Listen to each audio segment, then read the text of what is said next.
നിമിഷങ്ങൾ എണ്ണിയാണ് നിമിഷപ്രിയയുടെ കുടുംബം കഴിയുന്നത്.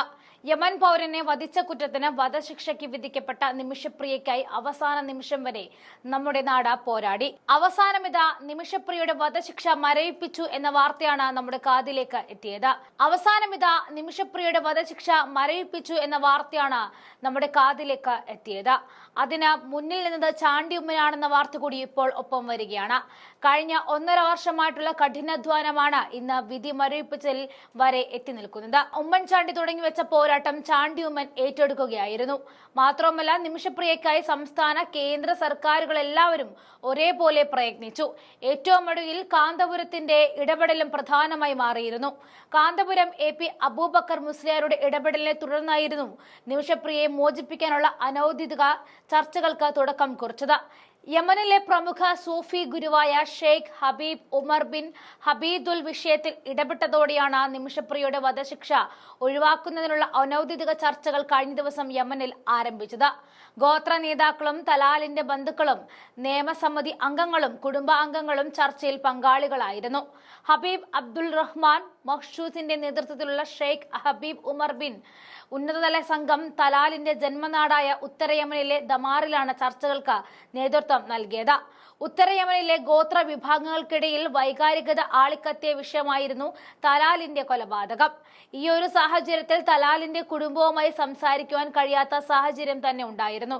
എന്നാൽ കാന്തപുരത്തിന്റെ ഇടപെടലോടെ കുടുംബവുമായി സംസാരിക്കുവാൻ സാധിച്ചു എന്നതാണ് നിമിഷപ്രിയയുടെ വധശിക്ഷ ഒഴിവാക്കാനുള്ള നീക്കങ്ങളിൽ നിർണായകമായി മാറിയത്.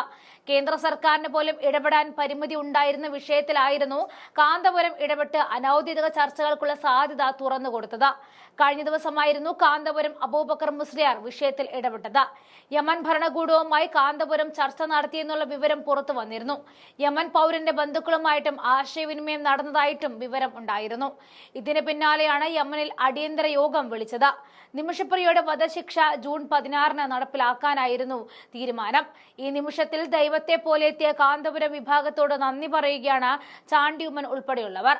ദിയാദനം സംബന്ധിച്ച ചോദ്യത്തിന് കൂടിയാലോചനകൾ നടക്കുന്നുണ്ടെന്നും മറുപടി പറഞ്ഞിട്ടുണ്ട്. പാലക്കാട് കൊല്ലങ്കോട് തേക്കിൻചിറ സ്വദേശിയാണ് നിമിഷപ്രിയ. കൊല്ലങ്കോട് മാത്തൂരിലെ തോട്ടം കാര്യസ്ഥനായിരുന്ന തൊടുപുഴ സ്വദേശി ടോമിയെ കല്യാണം കഴിച്ച ശേഷം 2012 നിമിഷപ്രിയയും ടോമിയും കുഞ്ഞും ചേർന്ന് യമനിലേക്ക് പോയത്. നാട്ടിൽ നഴ്സായിരുന്ന നിമിഷപ്രിയ അവിടെയും അതേ ജോലി തന്നെ ചെയ്തു പോന്നു. ടോമി ഒരു സ്വകാര്യ കമ്പനിയിലും ജോലി നേടി. അതിനിടയിലാണ് ഇവർ തലാൽ അബ്ദുൽ മഹ്ദി എന്ന യമൻ പൗരനെ പരിചയപ്പെടുന്നത്.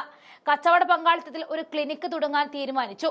യമനിൽ ആ നാട്ടിലെ തന്നെ ഒരാളുടെ സഹായമില്ലാതെ ക്ലിനിക്ക് തുടങ്ങാൻ നിർവാഹമില്ലാത്തതുകൊണ്ടാണ് തലാലിന്റെ സഹായം തേടിയത്. ക്ലിനിക്ക് തുടങ്ങിയതിനു ശേഷം നിമിഷപ്രിയ തന്റെ ഭാര്യയാണെന്ന് തലാൽ എല്ലാവരെയും വിശ്വസിപ്പിക്കുകയായിരുന്നു. വ്യാജ വിവാഹ സർട്ടിഫിക്കറ്റ് ഉണ്ടാക്കുകയും പിന്നീട് ഭീഷണിപ്പെടുത്തി മതാചാര പ്രകാരം വിവാഹം നടത്തുകയും ചെയ്തു. പങ്കാളിത്തത്തിൽ തുടങ്ങിയ ക്ലിനിക്കിന്റെ വരുമാനം മുഴുവനായിട്ടും തലാൽ തന്നെ സ്വന്തമാക്കാൻ തുടങ്ങി. പാസ്പോർട്ട് തട്ടിയെടുക്കുകയും അവരുടെ പക്കലുണ്ടായിരുന്ന സ്വർണം വിൽക്കുകയും ചെയ്തു.